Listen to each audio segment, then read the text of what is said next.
నేడు ఢిల్లీకి సీఎం రేవంత్ రెడ్డి వెళ్లనున్నారు. మధ్యాహ్నం 3 గంటలకు శంషాబాద్ ఎయిర్పోర్ట్ నుండి హస్తనకు బయలుదేరనున్నారు. ఏఐసీసీ పిలుపుతో ఢిల్లీకి ముఖ్యమంత్రి రేవంత్ వెళ్తున్నారు.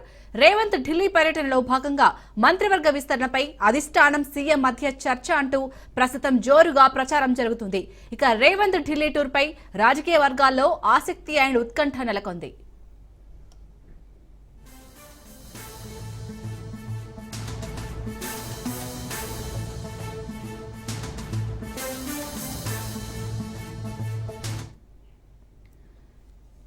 రైట్, ఇక ముఖ్యమంత్రి రేవంత్ రెడ్డి ఢిల్లీ పర్యటనకు సంబంధించి పూర్తి డీటెయిల్స్ మా ప్రతినిధి రాజు అందిస్తారు. రాజు, చెప్పండి, మెయిన్ గా రేవంత్ ఢిల్లీ టూర్ లో మంత్రివర్గ విస్తరణపై చర్చించే అవకాశం ఉందా? అప్డేట్స్ ఏంటి? శాలిని, ఈ రోజు మధ్యాహ్నం 3 గంటలకు సీఎం రేవంత్ రెడ్డి శంషాబాద్ విమానాశ్రయం నుండి ఢిల్లీకి బయలుదేరి వెళ్తామన్నారు. ఏఐసీసీ పిలుపు మేరకే ఆయన ఢిల్లీ వెళ్తా ఉన్నట్టు ఇప్పటికే పార్టీ కార్యాలయ వర్గాలు, సీఎంఓ కార్యాలయ వర్గాలు చెప్తా ఉన్నాయి. దీనికి సంబంధించి ఇప్పటికే రాష్ట్రంలో ఇంకా 6 మంత్రివర్గ పదవులు ఏవైతే ఉన్నాయో 6 మంత్రివర్గ ఖాళీలు ఉన్నాయి. ఆ ఖాళీలను ఎప్పుడు ఫిల్ చేద్దామన్నా కూడా ఇప్పటి వరకు అయితే దానికి ముహూర్తం సరిగా కుదరడం లేదని చెప్పేసి కూడా ఇటు పార్టీలో చర్చ జరుగుతా ఉంది. ఇంకా 6 మంత్రి పదవుల కోసం పోటీ అయితే తీవ్రంగా నెలకొని ఉన్న ఈ సందర్భంలో ఏఐసీసీ నుంచి పిలుపు రావడంతోనే ముఖ్యమంత్రి రేవంత్ రెడ్డి ఢిల్లీ వెళ్తా ఉన్నారని చెప్పి ఒక చర్చ కూడా జరుగుతా ఉంది. ఎందుకంటే మంత్రి పదవులకు సంబంధించి చర్చించడానికి ఏఐసీసీ పెద్దలు ముఖ్యమంత్రి రేవంత్ రెడ్డిని ఢిల్లీకి రావాలని ఆహ్వానించినట్టుగా కూడా తెలుస్తా ఉంది. దీనికి సంబంధించి ముఖ్యమంత్రి రేవంత్ రెడ్డి ఢిల్లీకి వెళ్లి మంత్రివర్గ విస్తరణపై ఏఐసీసీ పెద్దలతో చర్చించే అవకాశం కనిపిస్తా ఉంది. దీనికి సంబంధించి ఇప్పటికే చాలా మంది ఆశావాహులు అయితే ఇప్పటికే ఢిల్లీ బాట పట్టారు. చాలా మంది కూడా గతంలో పలు దఫాలుగా ఢిల్లీకి వెళ్లి అధిష్టానం పెద్దలతో తమ యొక్క లాబింగ్ అయితే చేయడం జరిగింది. అయితే ఎవరికి ఇస్తారో మంత్రి పదవులు సామాజిక సమీకరణాల నేపథ్యంలో ఇప్పటికే దీనికి సంబంధించి 2-3 సార్లు కూడా పూర్తి స్థాయిలో కసరత్తు అయితే జరిగింది. కానీ ఇప్పటి వరకు కూడా దాన్ని ఎక్కడ కూడా ప్రకటించలేదు. ఎందుకంటే దీనికి సంబంధించి ఎవరికి ఇవ్వాలి, ఎమ్మెల్సీలకు ఇవ్వాలా, ఎమ్మెల్యేలకు ఇవ్వాలా అనేది అధిష్టానానికి పెద్ద తలనొప్పిగా మారినట్టుగా కూడా తెలుస్తా ఉంది. ఎక్కువ మంది పదవి ఆశిస్తుండటంతో దానికి సంబంధించి ఇప్పటికే 1.5 కూడా పెండింగ్ లో ఉన్న మంత్రివర్గ విస్తరణకు ముహూర్తం ఖరారైనట్టేనా ముఖ్యమంత్రి యొక్క పర్యటనతో అన్నట్టు పార్టీలో అయితే ఒక చర్చ అయితే జరుగుతా ఉంది. దీనికి సంబంధించి ఈ రోజు ముఖ్యమంత్రి ఢిల్లీ వెళ్ళిన తర్వాత అధిష్టాన పెద్దలతో కలిసిన తర్వాత దాదాపు ఈ ఉగాదికి ముహూర్తం ఉండొచ్చు అని చెప్పి ఊహాగానాలు అయితే మనకు వస్తా ఉన్నాయి. ఉగాది తర్వాత కొత్త మంత్రివర్గ విస్తరణ ఉండే అవకాశం అయితే స్పష్టంగా కనిపిస్తుంది అని చెప్పి పార్టీ వర్గాల ద్వారా మనకు సమాచారం అందుతా ఉంది. ముఖ్యమంత్రి రేవంత్ రెడ్డి మధ్యాహ్నం 3 గంటలకు శంషాబాద్ ఎయిర్పోర్ట్ నుంచి ఢిల్లీకి అయితే బయలుదేరి వెళ్తా ఉన్నారు. అధిష్టానం పెద్దలతో చర్చించిన తర్వాత మంత్రివర్గ విస్తరణతో ఒక క్లారిటీ అయితే వచ్చే అవకాశం మనకు కనిపిస్తా ఉంది. Right, thank you Raju.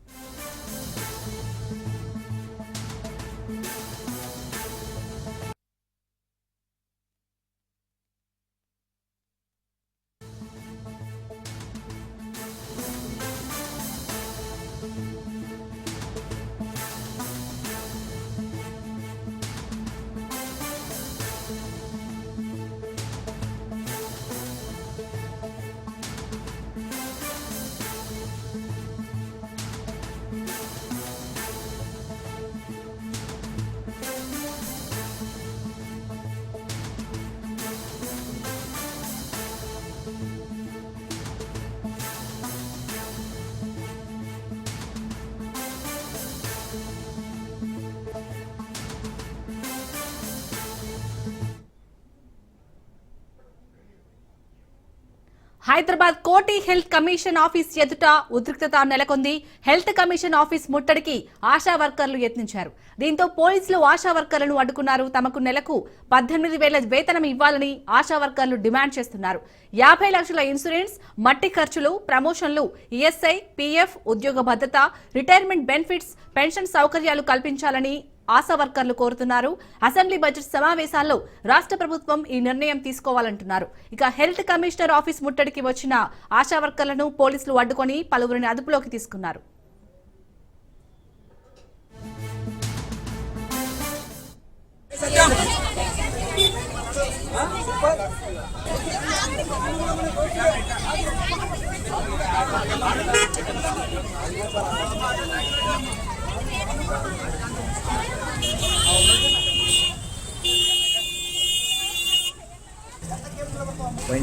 Metro station ఏడా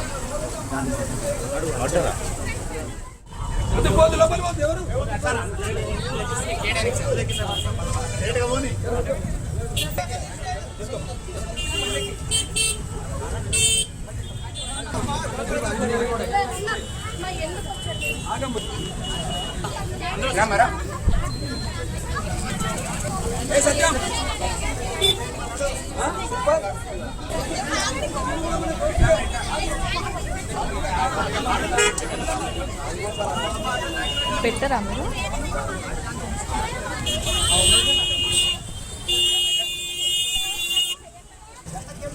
వైన్స్ హైదర్ మెట్రో స్టేషన్ కింద ఏడా దాని ఆర్డరా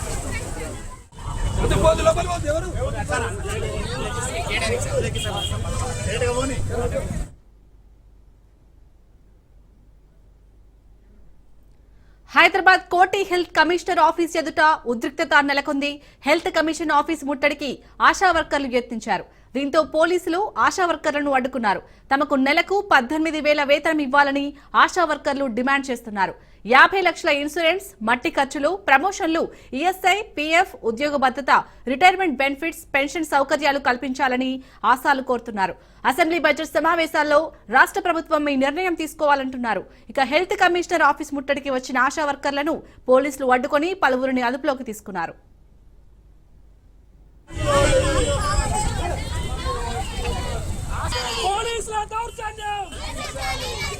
పోలీసుల దౌర్జన్యం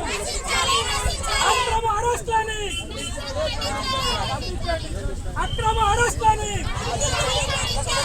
అరెస్టులని పోలీసుల దౌర్జన్యం ఆశాలకు 18,000 ఇవ్వాలి. ఆశాల సమస్యలను అసెంబ్లీలో చర్చించాలి.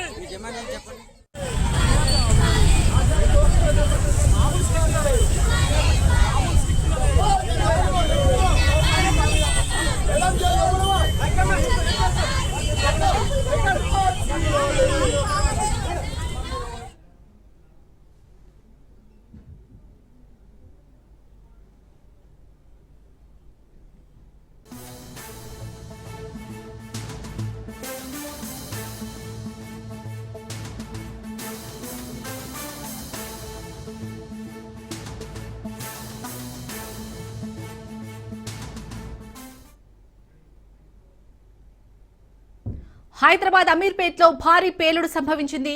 సత్యం థియేటర్ దగ్గర క్రిసెంట్ కేఫ్ అండ్ బేకర్స్ లో సిలిండర్ భారీ శబ్దంతో పేలింది. పేలుడు దాటికి షాప్లోని సామాగ్రి ఎగిరి బయటపడ్డాయి. ఈ ఘటనలో 5గురికి తీవ్ర గాయాలయ్యాయి. వారిలో 2 పరిస్థితి విషమంగా ఉన్నట్లు తెలుస్తోంది. సమాచారం అందిన వెంటనే పోలీసులు అక్కడికి చేరుకుని గాయపడిన వారిని స్థానిక ఆసుపత్రికి తరలించారు. కేసు నమోదు చేసిన పోలీసులు దర్యాప్తు చేపట్టారు. అయితే ప్రమాద సమయంలో కేఫ్ లో కస్టమర్లు లేకపోవడంతో పెను ప్రమాదం తప్పినట్లయింది.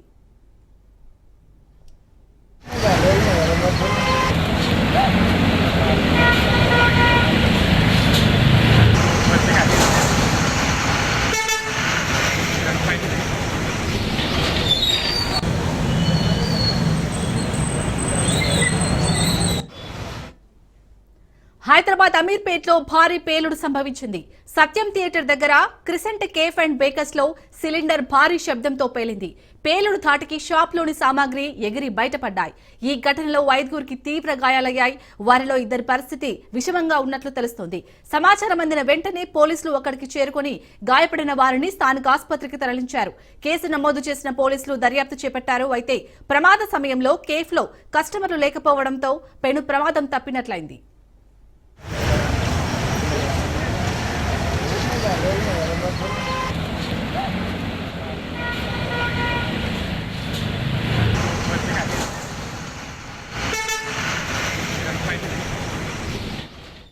ఎంఎంటీఎస్ ట్రైన్ లో యువతిపై ఓ యువకుడు అత్యాచార యత్నానికి పాల్పడిన ఘటన హైదరాబాద్ లో వెలుగులోకి వచ్చింది. అయితే యువకుడి నుంచి తప్పించుకునేందుకు ప్రయత్నంలో ఆ బాధితురాలు రైలు నుంచి బయటకు దూకడంతో తీవ్ర గాయాలయ్యాయి.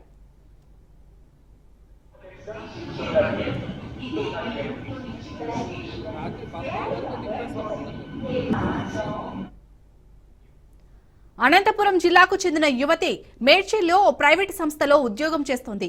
యువతి తన సెల్ ఫోన్ మరమ్మత్తు కోసం సికింద్రాబాద్ కు వెళ్లి పని ముగించుకుంది. అనంతరం ఎంఎంటీఎస్ లో మేడ్చల్కు బయలుదేరింది. మహిళల బోగీలోకి ప్రవేశించిన అగంతకుడు ఒంటరిగా ఉన్న ఆమెపై అత్యాచార యత్నానికి పాల్పడ్డాడు.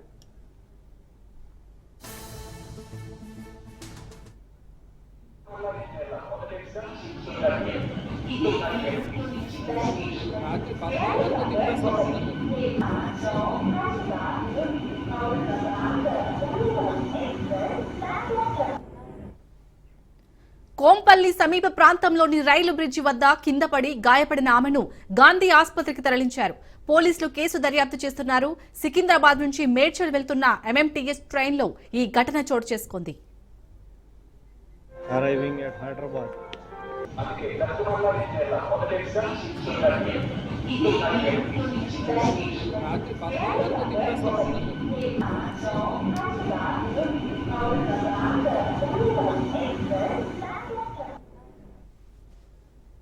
డైలీ అప్పటి నుంచి వీకెండ్ కావడం వల్ల బయటకు వెళ్ళింది. బయటకు వెళ్ళి అక్కడ తిరిగి గ్లాస్ చూడగానే వచ్చింది. ఎంఐటీఎస్లో 7:10 ట్రైన్ నుండి ఎక్కింది. ఎయిడ్స్ భోగిలో అబ్బాయి వచ్చి దూరి ఇలా అవసరంగా ప్రయత్నించడం వల్ల తనకు తాను కాపాడుకోవడం కోసం రైల్వే స్టేషన్ భోగి నుంచి దూకేసింది. అలా ఇంజూరీ అయ్యి పైన పొండ్లన్నీ పోయాయి. సర్జరీ చేయని చెప్పారు. మన నైట్ 8:30 హాస్పిటల్కి ఎప్పుడు తీసుకొచ్చారు? హాస్పిటల్ 10:30 అమ్మాయి కాల్ చేసినా ఎవరు చేసినా 2 hours వరకు కూడా రెస్పాన్స్ కాలేదు. నెగ్లెక్ట్గా ఉన్నారు. రైల్వే సెక్యూరిటీ పెంచాలని కోరుకుంటున్నారు. జరిగిందంటే వేరే ఎంతమంది అమ్మాయిలు జరిగింది తెలియదు కదా, వాళ్ళంతా బయటపడలేదు కాబట్టి తెలియడం లేదు. ఇలా వేరే వాళ్ళకి ఎవరు జరగకూడదని సెక్యూరిటీ పెంచాలని కోరుకుంటున్నారు. నార్మల్గా ఎక్కువ దౌడలు ఉన్న సర్జరీ చేయాలన్నారు. సీరియస్గానే ఉంది.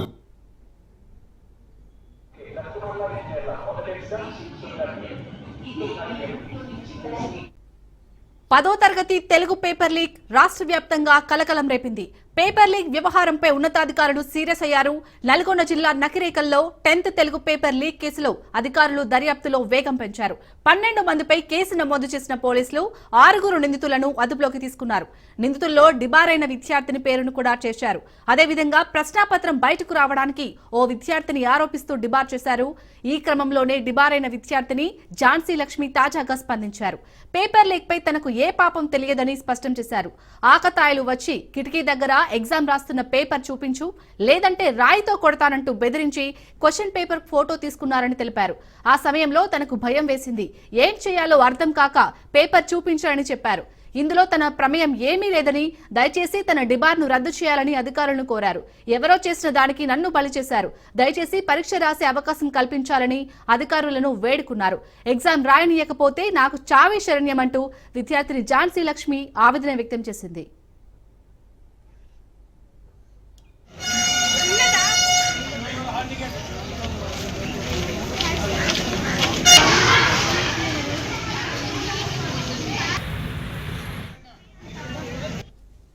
నన్ను అన్ని ఎగ్జామ్స్కి ఎలో చేయాలి. హిందీ ఎగ్జామ్ ఎలాగో పోయింది. నాకు తెలుగు పేపర్ బుక్లెట్ కూడా ఆపేశారు నాది. సో అన్ని ఎగ్జామ్స్ రేపటి నుంచి ఇంగ్లీష్ ఎగ్జామ్ నుంచి అయినా నన్ను రాసేలా కోఆపరేట్ చేయండి ప్లీజ్. నాకు ఎగ్జామ్స్ రాయకుంటే నాకు సూసైడే తప్ప వేరేది ఏం లేదు. నాకు 10th లైఫ్కి ఈ 10th సప్లీ పడితే నాకు ఇంటర్, డిగ్రీ, బీటెక్ ఏదైనా కూడా మొత్తం ఎఫెక్ట్ పడుతుంది. అందరు అధికారులు, కలెక్టర్ గారు, ఎంఈఓ గారు, డిఓ గారు అందరికీ చేతులు ఎత్తి జోడిస్తున్నా. ప్లీజ్ నాకు న్యాయం చేయాలి. దళితుల విద్యార్థిని, ప్లీజ్ నాకు న్యాయం చేయాలని కోరుకుంటున్నాను. నాకు ఏ మాత్రం న్యాయం చేయకుంటే మాత్రం నాకు సూసైడ్ తప్ప వేరేది ఏం లేదు ఛాన్స్. నన్ను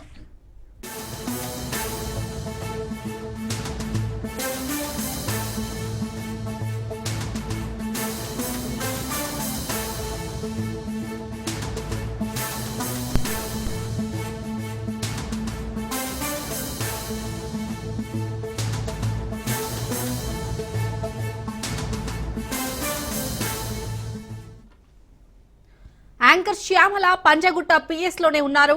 బెట్టింగ్ యాప్స్ ప్రమోటింగ్ కేసులో ఆమెను 2 గంటలుగా పోలీసులు విచారిస్తున్నారు. ప్రస్తుతం ఆమెపై ప్రశ్నల వర్షం కురిపిస్తున్నారు పంజగుట్ట పోలీసులు. ప్రమోటింగ్ కి సంబంధించి లావాదేవీలపై ఆరా తీస్తున్నట్లు సమాచారం. శ్యామల స్టేట్మెంట్ కూడా రికార్డు చేసే అవకాశం కనిపిస్తోంది.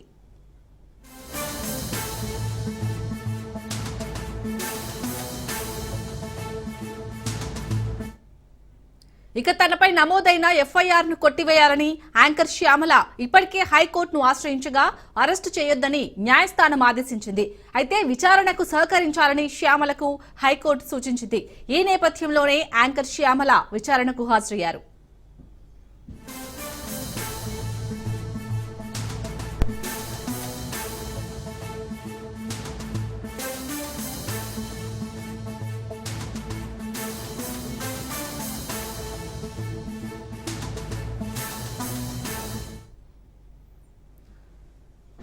రైట్ బెట్టింగ్ యాప్స్ ప్రమోటింగ్ కేసులో యాంకర్ శ్యామలను అయితే గత 2 గంటల నుంచి పోలీసులు అయితే విచారిస్తున్నారు. దీనిపై పూర్తి డీటెయిల్స్ మా ప్రతినిధి రత్నకుమార్ అందిస్తారు. రత్నకుమార్ చెప్పండి, దాదాపు 2 గంటల నుంచి పోలీసులు అయితే యాంకర్ శ్యామలను విచారిస్తున్నారు. ఇంకా ఎంతసేపు విచారణ కొనసాగే అవకాశం ఉంది? ఎలాంటి ప్రశ్నలు వేసే ఛాన్స్ ఉంది? బెట్టింగ్ యాప్స్ ప్రమోషన్ కేసులో నటి శ్యామలను పంజగుట్ట పోలీసులు విచారిస్తున్నారు. గత 2 గంటల నుంచి కూడా ఆమెను ప్రశ్నిస్తూ ఉన్నారు. అయితే ఈ విచారణకు ఆమె అడ్వకేట్తో కలిసి విచారణకు హాజరైంది. అడ్వకేట్ సమక్షంలోనే విచారణ అనేది కొనసాగుతుంది. ముఖ్యంగా ఈ బెట్టింగ్ యాప్స్ ప్రమోషన్కు సంబంధించి తన యొక్క పాత్ర మీద ప్రస్తుతం పంజగుట్ట పోలీసులు ఆమెను ఆరా తీస్తూ ఉన్నారు. ముఖ్యంగా అసలు ఆమె ఎప్పటి నుంచి ఈ బెట్టింగ్ యాప్స్ను ప్రమోట్ చేయడం జరిగింది, ఎంతవరకు ఇప్పటి వరకు సంపాదించింది, ఎవరు ఆమెకు ఈ బెట్టింగ్ యాప్స్ను ప్రమోట్ చేయడం ద్వారా ఎవరి నుంచి ఇటు డబ్బులు అనేవి వచ్చేటువంటి అన్ని విషయాలను కూడా తెలుసుకుంటున్నాయి. ఆమెకు ఏదైతే ఇప్పుడు బెట్టింగ్ యాప్స్ ప్రమోషన్స్ లో ట్రాన్సాక్షన్స్ అనేవి జరిగినటువంటి అకౌంట్లు ఉన్నాయో ఆ అకౌంట్లు మొత్తాన్ని కూడా ఆరా తీస్తున్నారు. 2 గంటలుగా కూడా ఆమెను ప్రశ్నిస్తూ ఉన్నారు. అయితే వీటన్నిటికీ సంబంధించి ఈ మధ్యకాలంలో ఇటు వరుసగా దాదాపు 24 మంది సెలబ్రిటీల మీద కేసులు నమోదైన తర్వాత అందులో నటి శ్యామల కూడా ఉన్నారు.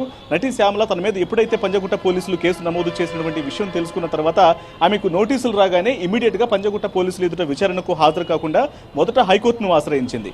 హైకోర్టును ఆశ్రయించి పోలీసులు తనను అరెస్ట్ చేసేటువంటి అవకాశాలు ఉంటాయి కాబట్టి అరెస్టు చేయకుండా స్టే ఇవ్వాలి, అరెస్ట్ నుంచి మినహాయింపు తనకు ఇవ్వాలంటూ కూడా హైకోర్టును ఆశ్రయించింది. సో అందులో భాగంగానే హైకోర్టు కూడా ఆమెను అరెస్టు చేయవద్దంటూ కూడా పంజగుట్ట పోలీసులకు తెలియజేస్తూనే మరోవైపున విచారణకు సహకరించాలంటూ కూడా నటి శ్యామలకు తెలియజేశారు. ఇక ఇవాళ విచారణకు హాజరు కావాలని హైకోర్టు ఆదేశాలు ఇవ్వడంతో కొద్దిసేపటి క్రితమే 2 గంటల క్రితమే ఆమె తన అడ్వకేట్తో కలిసి పంజగుట్ట పోలీస్ స్టేషన్కు చేరుకొని విచారణలో పాల్గొంది.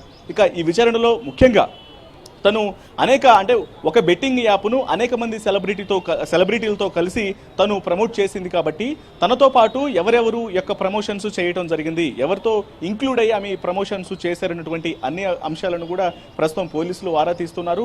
అయితే ఇదే అంశానికి సంబంధించి ఆమె పంజగుట్ట పోలీసులు ఎదుట విచారణకు హాజరు కాబోతున్నటువంటి సమయంలోనే మీడియా ప్రతినిధులు ఆమెను ప్రశ్నించినప్పుడు బ్యాంక్ స్టేట్మెంట్లు కానీ లేకపోతే ఈ ప్రమోషన్స్కు సంబంధించి బెట్టింగ్ యాప్స్ ప్రమోషన్కు సంబంధించినటువంటి ఏ ఇతర డాక్యుమెంట్స్ అయినా తీసుకుని రమ్మని పోలీసులు తెలియజేయడం జరిగింది. అని ప్రశ్నించినప్పుడు ఆమె తను పూర్తి వివరాలను ఈ యొక్క విచారణ అనంతరం తను ఖచ్చితంగా వెల్లడిస్తానన్నటువంటి విషయాన్ని కూడా తెలియజేశారు. సో ఇక మరికొన్ని గంటల పాటు ఈ విచారణ కొనసాగిన తర్వాత ఆమె బయటకు వచ్చిన తర్వాత అసలు పోలీసులు ఏ అంశాల మీద తనను ప్రశ్నించారనేటువంటి ఒక క్లారిటీ అయితే వచ్చేటువంటి అవకాశాలు ఉన్నాయి. ఇక శ్యామల విషయం ఇట్లా ఉంచితే ఇప్పటికీ శ్యామలతో కలిపి మొత్తం 6 ఇప్పటికే పోలీసులు ఎదుట విచారణకు హాజరవడం జరిగింది. ఈ బెట్టింగ్ యాప్స్ ప్రమోషన్ కేసులో 24 మందికి ఇప్పుడు 24 మంది మీద కేసులు నమోదై అందులో 11 మంది మీద పంజగుట్ట పోలీస్ స్టేషన్లో కేసులు నమోదైతే మిగతా వాళ్ళందరి మీద మియాపూర్ పోలీస్ స్టేషన్లో కేసులు నమోదయ్యాయి. ఈ కేసులు నమోదైనటువంటి వ్యక్తులలో సోషల్ మీడియా ఇన్ఫ్లుయెన్సర్లు, యూట్యూబర్లు, చిన్న చిన్న సెలబ్రిటీలతో పాటు స్టార్స్ కూడా ఉన్నారు.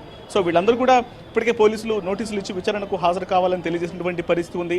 మరోవైపున ఎవరెవరైతే పరారీలో ఉన్నారో ఇప్పటికే యూట్యూబర్ ఇమ్రాన్ అనేటువంటి వ్యక్తి పరేషాన్ బాయ్స్ అనేటువంటి ఛానల్ రన్ చేస్తున్నటువంటి వ్యక్తి తను ఇప్పటికే పరారీలో ఉన్నాడు కాబట్టి అలాంటి వ్యక్తులు లేదంటే బయ్యా సన్నీ యాదవ్ అనేటువంటి సూర్యాపేటకు చెందినటువంటి వ్యక్తి మీద ఇప్పటికే నూతనకల్ పిఎస్లో కేసు నమోదైంది. అలాగే అతను పరారీలో ఉండడం విషయం తెలుసుకున్న తర్వాత అతన్ని పట్టుకునేందుకు లుకౌట్ నోటీసులను కూడా జారీ చేసినటువంటి పరిస్థితి. ఇక పరారీలో ఉన్న వాళ్ళందరినీ కూడా ఇక్కడకు రప్పించేందుకు పోలీసులు ప్రయత్నాలను ముమ్మరం చేయడం జరిగింది. ఇక వరుసగా ఎవరెవరైతే అందుబాటులో ఉన్నారో వాళ్ళందరికీ కూడా విచారణకు రావడానికి పలు తేదీలను ఇవ్వడం జరిగింది. ఇక మరోవైపు మన రీసెంట్ గా విచారణకు హాజరైనటువంటి విష్ణుప్రియ భీమనేని, రితు చౌదరి వీళ్లను సుదీర్ఘంగా విచారించారు.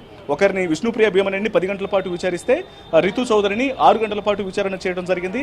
ఆ రోజు విచారణ అనంతరం మరొకసారి విచారణకు రావాలంటూ రేపు 25వ తారీఖున మరోసారి విచారణకు హాజరు కావాల్సిందిగా తెలియజేసినటువంటి పరిస్థితి ఉంది. ఇక ఇదే కేసులో ఈవెన్ పోలీస్ డిపార్ట్మెంట్ నుంచి కూడా బెట్టింగ్ ప్రమోట్ చేసినటువంటి వ్యక్తులు కూడా ఉన్నారన్న విషయం తెలిసిన తర్వాత ముఖ్యంగా హబీబ్ నగర్ లో కానిస్టేబుల్ గా విధులు నిర్వహిస్తున్నటువంటి కిరణ్ గౌడ్ అనేటువంటి వ్యక్తి బెట్టింగ్ యాప్స్ ను ప్రమోట్ చేసినటువంటి విషయం తెలిసిన తర్వాత అతన్ని పంజగుట్ట పోలీసులు విచారణకు పిలవడం జరిగింది. బెట్టింగ్ యాప్స్ లో తన యొక్క ప్రమేయం ఏంటనేది కూడా ఆరా తీశారు. అయితే ఇప్పటికే పోలీసులు చాలా స్పష్టంగా తెలియజేశారు. యాంకర్ శ్యామల కావచ్చు, మిగతా వ్యక్తులు కావచ్చు, ఎవరైనా సరే బెట్టింగ్ యాప్స్ లో వారి యొక్క పాత్ర అనేది ఎంతవరకు ఉంది, అంటే ఇప్పటి వరకు ఎంత మొత్తంలో సంపాదించారు, వారు డైరెక్ట్ గా బెట్టింగ్ యాప్స్ ను ప్రమోట్ చేయడం జరిగిందా, లేకపోతే టెలిగ్రామ్ లింక్స్ కావచ్చు, వాట్సాప్ ఇతర సోషల్ మీడియాలో లింకులు మాత్రమే స్ప్రెడ్ చేశారన్నటువంటి అన్ని అంశాలను కూడా పూర్తిగా విచారిస్తున్నటువంటి పరిస్థితి ఉంది. ఇక ఇదే అంశాల మీద పోలీసులు చాలా స్పష్టమైనటువంటి వివరాలను కూడా వెల్లడించారు. ఒకవేళ వారి యొక్క పాత్ర అనేది చాలా తీవ్రంగా ఉంటే మొదట నోటీసులు ఇచ్చి విచారించడం జరుగుతుంది. అవసరమైతే అరెస్టులు చేసేందుకు కూడా వెనకాడమంటూ కూడా ఇప్పటికే పోలీసులు తెలియజేసినటువంటి పరిస్థితి ఉంది. ఇక ప్రస్తుతం పంజగుట్ట పోలీస్ స్టేషన్లో కొనసాగుతున్నటువంటి నటి శ్యామల విచారణలో అనేక కీలక అంశాలను కూడా ప్రస్తావిస్తున్నారు. ఆమె ఇప్పటి వరకు ఎంత పెద్ద మొత్తంలో అమౌంట్ను సంపాదించింది ఈ బెట్టింగ్ యాప్స్కి సంబంధించి, ఎందుకంటే ఈమె చేసినటువంటి ప్రమోషన్స్లో గతంలో ఒకే యాప్కు సంబంధించినటువంటి ప్రమోషన్స్ని మల్టిపుల్ స్టార్స్ అనేవాళ్ళు అదే యాప్ను ప్రమోట్ చేయడం జరిగింది. సో వీళ్ళందరినీ ఒక గ్యాంగ్ లాగా లేకపోతే ఒకలే కింగ్ పిన్గా ఉండి నడిపించడం జరిగిందా, లేకపోతే వేరు వ్యక్తుల ద్వారా ఈ బెట్టింగ్ యాప్స్ను ప్రమోట్ చేశారా అనేటువంటి అంశాలను కూడా ప్రస్తుతం పోలీసులు తెలుసుకుంటున్నారు.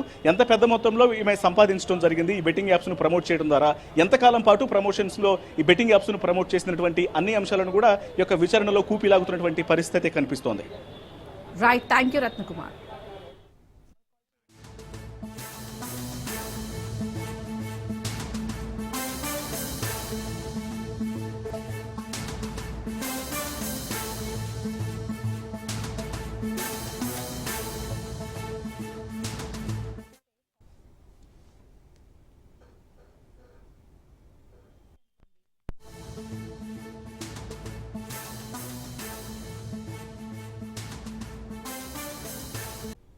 టీటీడీ పాలక మండలి భేటీ అయింది. టీటీడీ చైర్మన్ బీఆర్ నాయుడు అధ్యక్షతన అన్నమయ్య సమావేశం జరుగుతుంది. కాసేపట్లో 2025-26 వార్షిక బడ్జెట్ ను ప్రవేశపెట్టనున్నారు. దాదాపు 5,400 కోట్లతో పాలక మండలి వార్షిక బడ్జెట్ ప్రవేశపెట్టే అవకాశం ఉంది. అలాగే గతంలో తీసుకున్న నిర్ణయాలపై సమీక్షించడంతో పాటు ఇప్పటికే సిద్ధం చేసిన అజెండాలపై చర్చించి తీర్మానాలు చేయనున్నారు. రానున్న వేసవి సెలవుల రద్దీ దృష్ట్యా సామాన్య భక్తులకు అందించే సదుపాయాలపై చర్చిస్తున్నారు.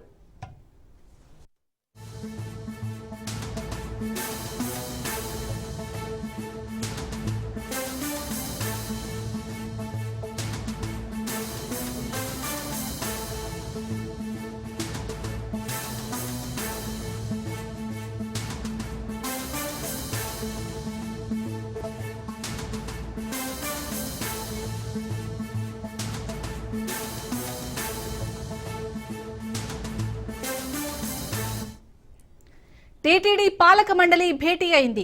టీటీడీ చైర్మన్ బీఆర్ నాయుడు అధ్యక్షతన అన్నమయ్య భవనంలో ఈ సమావేశం కొనసాగుతోంది. కాసేపట్లో 2025-26 వార్షిక బడ్జెట్ ను ప్రవేశపెట్టనున్నారు. దాదాపు 5,400 కోట్లతో పాలక మండలి వార్షిక బడ్జెట్ ప్రవేశపెట్టే అవకాశం ఉంది.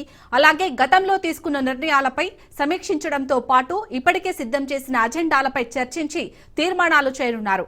రానున్న వేసవి సెలవుల రద్దీ దృష్ట్యా సామాన్య భక్తులకు అందించే సదుపాయాలపై చర్చిస్తున్నారు.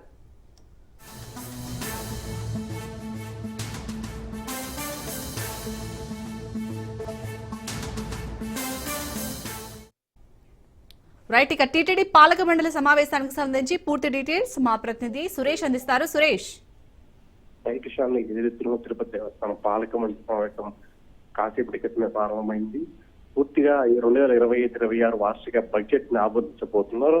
ఆ రకంగా సీఎం చంద్రబాబు సూచన సలహాలతో దేశవ్యాప్తంగా ప్రతి రాష్ట్రంలో రాజధానిలో ఆలయాన్ని నిర్మించాలనే ప్రతిపాదనకు ఒక ట్రస్ట్ ఏర్పాటు చేయబోతున్నారు. విదేశాల్లో కూడా భక్తుల ముందుకు శ్రీవారి ఆలయ నిర్మాణం చేపడతామని చెప్పిన తరుణంలో ఆ రకంగా బోర్డులో చర్చించబోతున్నారు. అలాగే సమ్మర్ లో వచ్చే భక్తులకు ఎటువంటి ఏర్పాట్లు చేయాలి, వేపుల తాకిడి వల్ల సామాన్య భక్తులకి పెద్దపీట వేసే దిశగా బోర్డులో చర్చించబోతున్నారు. ఎందుకంటే పూర్తిగా సమ్మర్ లో సెలవుల్లో అత్యధిక రద్దీ భక్తులు ఉంటుంది కాబట్టి ఆ రకంగా ఏర్పాట్లపై టీటీడీ పాలకం ప్రత్యేక దృష్టి సారించింది. ఇప్పటికే తెలంగాణ లెటర్లు ఆమోదించడంతో వేపుల లెటర్ల సిఫార్సు తాకిడి పెరగడంతో సమ్మర్లో ఎటువంటి చర్యలు తీసుకోబోతారు. అలాగే ముడిసరుకుల కొనుగోలు సంబంధించి, అలాగే నెయ్యి సంబంధించిన కొనుగోలుకు, పప్పు దినుసుల కొనుగోలు సంబంధించి, టెండర్లకు సంబంధించి ఆమోదించబోతున్నారు. పలు ఇంజనీరింగ్ పనులకు సంబంధించి కూడా వర్క్ ప్రాజెక్టులు ఆమోదించే దిశగా టీటీడీ పాలక మండలి చర్చించబోతున్నారు. ఈ పాలక మండలి సమావేశం ప్రస్తుతం కొనసాగుతుంది. మరికొన్ని గంటల్లో మీడియా సమావేశం ఏర్పాటు చేయబోతున్నారు. Right, thank you Suresh.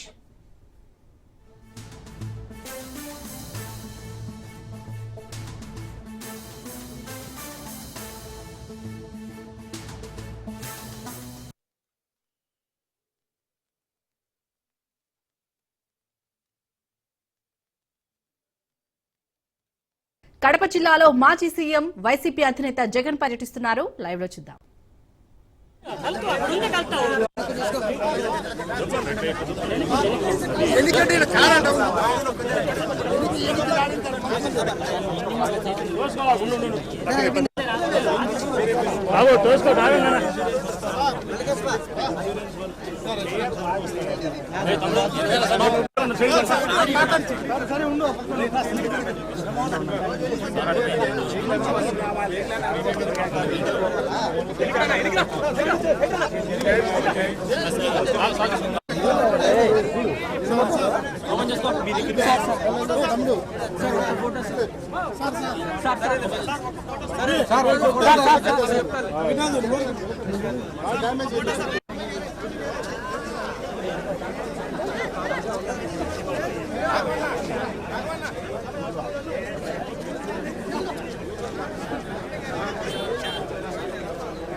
Kadapa జిల్లాలో వైసీపీ అధినేత జగన్ పర్యటిస్తున్నారు. ఎవరైతే నష్టపోయారో ఆ రైతులను పరామర్శించారు జగన్. అలాగే ఇటు అరటి రైతులు తీవ్రంగా నష్టపోయారు. కడప అనంతపురం జిల్లాలో సుమారు 4,000 ఎకరాల్లో నేల కూలిన తోటలు, లింగాల మండలంలోనే 2,460 ఎకరాల్లో పంట నష్టం వాటిల్లింది. ఇటు అనంతపురం జిల్లాలో 1,400 ఎకరాల్లో అరటి దెబ్బతిన్నది. అలాగే తాతిరెడ్డిపల్లిలో అరటి పంటలను పరిశీలించారు జగన్.